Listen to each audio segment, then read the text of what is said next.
থেকে ফিরতে ফিরতে প্রায় অনেকটা দেরি হয়ে গেছে। বুঝতে পারিনি কখন যে রাত নেমে এসেছে। যাই, বড় বাগানটা পার করতে পারলেই নিশ্চিন্ত। এই বাসঝাট দেখেই যত ভয়। আমার মনটা যেন সেদিন কু ডাকছিল। কে? পিছনে কে ওটা? আমার গাটা অঝরে ঘামতে লাগলো, আর আমি বুঝতে পারলাম না। সামনে যেন একটা কি চলে আসলো। আমি ভালো করে তাকিয়ে দেখলাম, সে যেন কোনো এক মানুষের মতন চারিদিকে লাইটের ঝলকা মারছে, আর তার মাথা নড়িয়ে পা দুলিয়ে সে যেন কিছু একটা বলছে। আমি প্রায় নিস্তব্ধ হয়ে কিছুক্ষণ তাকিয়ে রইলাম।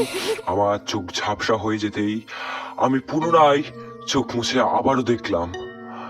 তারপর তাকে দেখলাম অদৃশ্য হয়ে, আর কোথাও খুঁজে পেলাম না। পুরো গাছটা একবার লক্ষ্য করে নিলাম, তবুও তাকে দেখতে পেলাম না।